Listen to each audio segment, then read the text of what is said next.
Fíjate, sobre esto también, mi querido César Gutiérrez Priego, y sobre lo que escribe, solo como ejemplo, Broso, o este personaje, eh, Víctor Trujillo, que le da vida a Broso, precisamente sobre la presidenta Claudia Sheinbaum Pardo. Vamos a ver si lo tiene por ahí don David. Es un tuit que escribió Víctor Trujillo y que publicó. La victoria de Claudia fue ganarse el derecho a ser evaluada mensualmente por el gobierno de Estados Unidos. Los aranceles y los 10,000 soldados son la cuota de febrero. La estaca que dejó clavada Trump será la base para apretar o aliviar las presiones por venir. Las organizaciones mexicanas de narcotraficantes mantienen una alianza intolerable con el gobierno de México, haciendo referencia a lo publicado por la Casa Blanca. ¿Cómo ves el despliegue de estos 10,000 elementos de la Guardia Nacional? No soldados, porque estos están dando vuelo con lo de soldados, y aquellos, se lo mencionaba creo a Ricardo Sevilla, aquellos que decían no a la militarización, ahora dicen, ¿por qué los de la Guardia Nacional van a la frontera y no a donde los necesitamos? Ningún chile les embona, pues, pero mi querido César, escucho también tus comentarios. Vicente, pues en primer lugar nosotros tenemos cerca de 140,000 elementos de la Guardia Nacional. El que haya un despliegue de 10,000 elementos realmente no afecta a las capacidades operativas de la Guardia Nacional, que se encuentra desplegada a nivel nacional. Pero me parece que incluso es un punto positivo. Mira, la doctora Claudia Sheinbaum, presidenta de México, fue la primera persona que en una negociación real, ¿no? Como con un socio comercial de Estados Unidos y que se le amenazó con la imposición de aranceles, incluso ya listos para su entrada, fue quien llegó a un acuerdo con el gobierno de los Estados Unidos, con el presidente Donald Trump de forma directa, y consiguió el hecho de que el gobierno de México va a trabajar de forma coordinada con el de los Estados Unidos, y dentro de los puntos que se manejaron fue este envío de 10,000 elementos de la Guardia Nacional.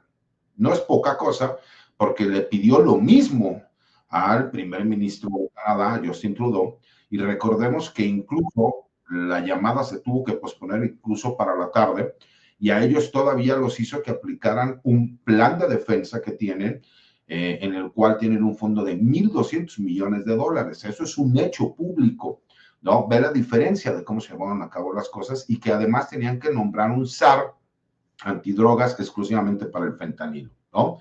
Y esto te demuestra que lo que buscan es blindar sus fronteras, pero que a la vez ellos también han hecho el movimiento de tropas por medio de 2,500 elementos de las Fuerzas Armadas de los Estados Unidos, 500 US Marines y 2,000 del Ejército, como se le conocen los Rangers.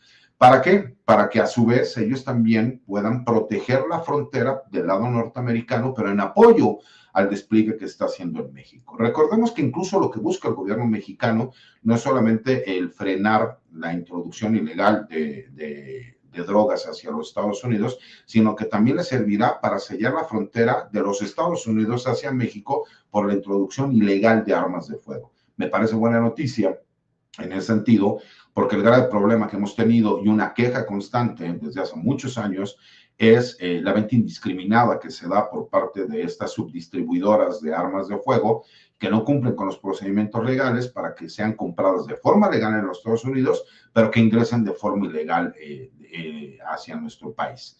Y eso pues está más que documentado, porque la misma ATF, por medio de un documento oficial, realizó una investigación en donde pudo verificar que más del 80% de las armas de fuego que son decomisadas a los grupos criminales mexicanos son compradas en armadoras de los Estados Unidos, porque saben incluso qué armadora fue la que lo vendió, y después de revisar los documentos se dan cuenta que es una venta irregular, porque nadie llega y compra, no sé, 200 AK-47 o 200 R-15 para prácticas con fines de tiro y esparcimiento, ¿no?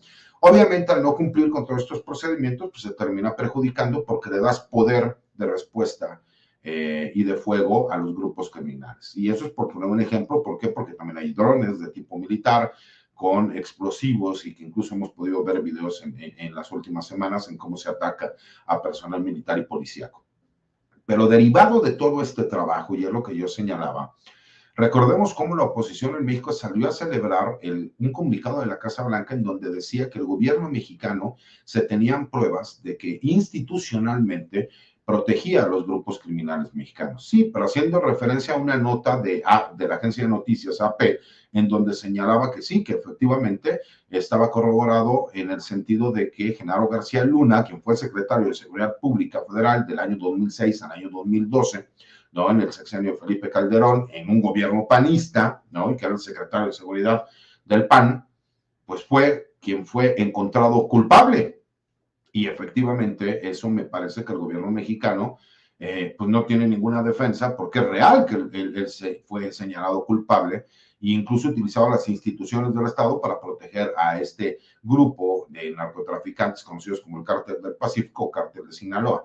Lo que pasa es que lo utilizan como para señalar que desde aquel entonces, ¿no? El gobierno mexicano sigue haciendo el mismo señalamiento y quieren acusar al gobierno de la doctora Claudia Sheinbaum cuando es imposible, ¿no? Y lo he comentado públicamente y en privado, que ellos pudieran tener cualquier tipo de información cuando el gobierno de la doctora Claudia Sheinbaum tiene 4 meses de haber llegado y todos los días hemos estado viendo despliegues del Gabinete de Seguridad con detenciones, con operativos, con resultados. No podemos acabar con el narcotráfico en este país en 4 meses y se tiene el trabajo que se va realizando con los resultados en el día a día. El día de ayer se detuvo al personaje número 2 del Cártel del Noreste, para que la gente pueda ubicar. El Cártel del Noreste es lo que anteriormente eran los Zetas y fue detenido derivado de 2 órdenes de aprehensión que existían en su contra. Esto lo que te demuestra es no solamente ir en contra de los cabecillas, sino contra toda la estructura criminal que se tiene, ¿no? Y que nosotros tenemos que reconocer que el despliegue de elementos de la Guardia Nacional lo que hace es que tengamos una frontera mucho más segura, porque efectivamente existe corrupción, eso nadie lo puede negar, pero también existe corrupción del gobierno de los Estados Unidos y los mismos norteamericanos lo saben. Entonces también tenemos que proteger nosotros nuestra frontera de lo que puede ingresar de los Estados Unidos para México, porque ingresan armas, el dinero nunca regresa, mi querido Vicente, mi querido Paco, porque se queda en el sistema bursátil de los Estados Unidos, ellos lo saben. Y esto, de forma coordinada, este trabajo incluso podría apoyar al gobierno mexicano para ir en contra de todos esos grandes capitales que generan los grupos criminales y que cerca del 80% se quedan en las instituciones bursátiles de los Estados Unidos y en algunas diferentes, ¿cómo se llama?, oportunidades bursátiles como los bitcoins y todas estas nuevas monedas para realizar transacciones que pues, obviamente se lavan, ¿no? En el mercado bursátil y bancario de los Estados Unidos y que le sigue dando a ellos capacidad para poder corromper autoridades, para tener impunidad, para seguir contratando despachos que curiosamente les conceden beneficios en el Poder Judicial de la Federación que a la gran mayoría de la ciudadanía, pues obviamente no tienen la posibilidad de que se les concedan esos beneficios o que no los consideran oportunos. Mi querido Paco, menciona un tema, César, que se le tiene que dar análisis y continuidad. El 80% de las armas, creo que hasta el secretario de Economía, Marcelo Ebrard, dice que Donald Trump hasta se sorprendió con estos datos, ¿no? Que el 80% de las armas que llegan al cártel de Sinaloa, al cártel Jalisco Nueva Generación, vienen de Estados Unidos.